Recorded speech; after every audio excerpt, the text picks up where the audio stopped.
अखंडमंडलाकारं व्याप्तं येन चराचरं तत्पदं दर्शितं येन तस्मै श्रीगुरुवे नमः। अज्ञानान्धस्य लोकस्य ज्ञानाञ्जनशलाकया चक्षुरुन्मीलितं येन तस्मै श्रीगुरुवे नमः। अध्यात्म विश्वविज्ञान यूट्यूब चैनल पर सर्वांग योग के अभ्यासक हमारे प्रेमी पाठक, आचार्य, गुरुजन आदि सभी मित्रों का हार्दिक स्वागत समादर करते हैं।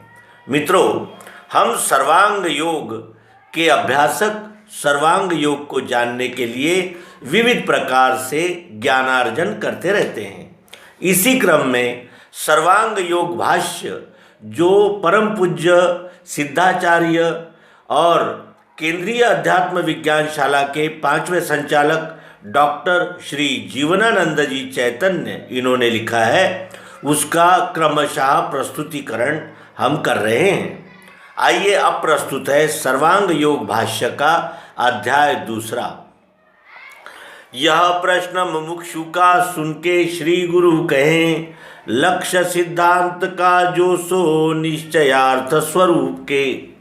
सात्विक श्रद्धावान मुमुक्षु ने उपरोक्त अध्याय 1 में श्लोक क्रमांक 3 से 6 तक जो श्रुतियों में तत्त्वम असि आया है वो क्या है, कहाँ है, यह देखने जानने की विधि युक्ति क्या है, यह यथार्थ अनुभव कराने के लिए प्रश्न किया है। इस दूसरे अध्याय में तत्वदर्शी सद्गुरु ने उत्तर देना शुरू किया है। सिद्धांत नाम प्रत्यक्षीकरण का है।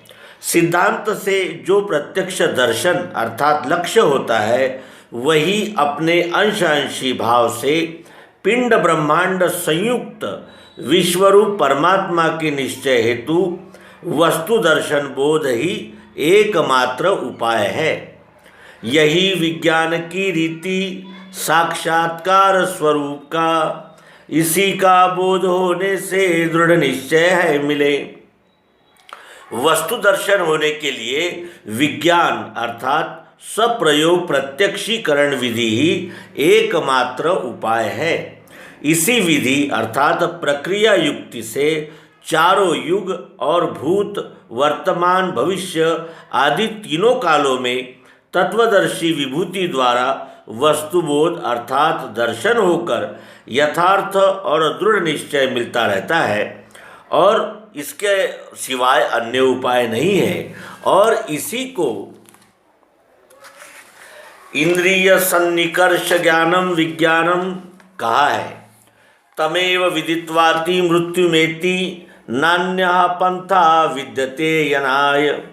दिवि चक्षुरात तम श्वेतोश्वर उपनिषद के 3 सर्ग में 8वें अध्याय में और यजुर्वेद के अध्याय 31 के 18वें श्लोक में कहा है, आत्मनो वारे दर्शनेन श्रवणेन मत्या विज्ञानेन नेदम सर्वं विदितम। ये बृहदारण्यक उपनिषद में कहा है कि अंश-अंशी भाव में निज विश्वरूप दर्शन होने के लिए अधिष्ठान वस्तु को विज्ञान की प्रत्यक्षीकरण की रीति से मिलान अर्थात योग करके अनुभव करने से ही दृढ़ निश्चय होकर भ्रम निवृत्ति और मन का समाधान होता है। अन्य कोई दूसरा उपाय नहीं है। जड़ चैतन्य की ग्रंथि छूटने का सुमार गए, बताशे अपने आगे रखना भूलना नहीं। जड़ चैतन्य चर अचर स्थावर जंगम की सृष्टि में जो भ्रम ग्रंथि अर्थात उलझन अज्ञान से हो गई है, जड़ से चैतन्य और चैतन्य से जड़ अलग अलग मानना ही जड़ चैतन्य की ग्रंथि है। उसके छूटने का अर्थात अलग अलग न मानकर एक ही वस्तु परमात्मा है, यह यथार्थता से जानने के लिए अपने सामने विश्व में का कोई भी एक पदार्थ बताशा अथवा मिश्री पिंड स्वरूप अधिष्ठान एक रूपता का अनुभव योग करने के लिए अर्थात मिलान करने के लिए रखना जरूरी है। बिना वस्तु अधिष्ठान सामने रखे प्रयोग अर्थात प्रत्यक्षीकरण नहीं हो सकता, और बिना प्रयोग अर्थात क्रिया किए योग अर्थात एक रूपता मिलान का अनुभव लक्ष्य नहीं हो सकता। योग के लिए प्रयोग और प्रयोग के लिए पदार्थ स्वरूप पिंड अधिष्ठान सामने होना ही चाहिए।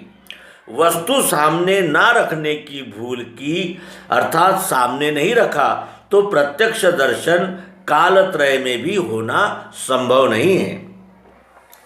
जड़ चैतन्य की ग्रंथि पर गई, यद्यपि मृषा छुटत कठनई, तब से जीव भयो संसारी, ग्रंथि न छुटे न होय सुखारी। छोरन ग्रंथि पावजो कोई, तब यह जीव कृतार्थ होई। श्रुति पुराण बहु कहे उपाई, छूटी न अधिक अधिक अरुझाई। रामचरितमानस के उत्तरकांड में गोस्वामी तुलसीदास जी ने कहा है, और इस तरह सब उपाय शब्द व्याख्यान में थे, इस कारण भ्रम ही बढ़ता गया। जड़ चैतन्य योग ग्रंथि निशेष विलयस्तथा, समाधिना विकल्पेन यदा द्वैतात्म दर्शनम। यह विवेक चूड़ामणि के 354वें श्लोक में आदि शंकराचार्य जी ने कहा है, और उपरोक्त प्रमाणों से भी जड़ चैतन्य का लय स्थान वस्तु एकमेव अद्वितीय है, और इसलिए फिर वे सूक्ष्म दृष्टि से देखना बोध के लिए हिये में बोध होते ही मुक्ति है ब्रह्मजाल से। मिश्री अथवा बताशा के अभाव में पिंड स्वरूप अधिष्ठान के स्थान में अन्य वस्तु भी रखी जा सकती है।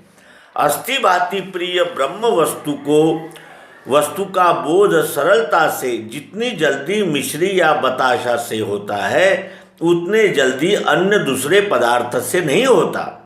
इसलिए अनुभव के लिए शर्करा का अधिष्ठान सामने रखना ज़्यादा अच्छा है।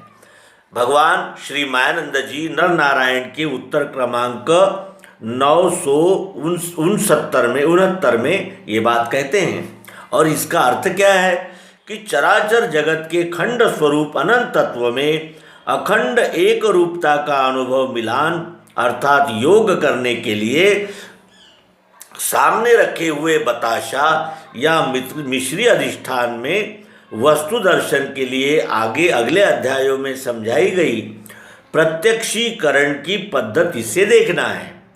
प्रारंभ से अंत तक दर्शाई हुई रीति के अनुसार बोध होते ही परमात्मा के विषय में भ्रमजाल में फंसाने वाली अनेक कल्पनाओं की मानिंदी से छूटकर संशय रहित दृढ़ निश्चय हो जाता है।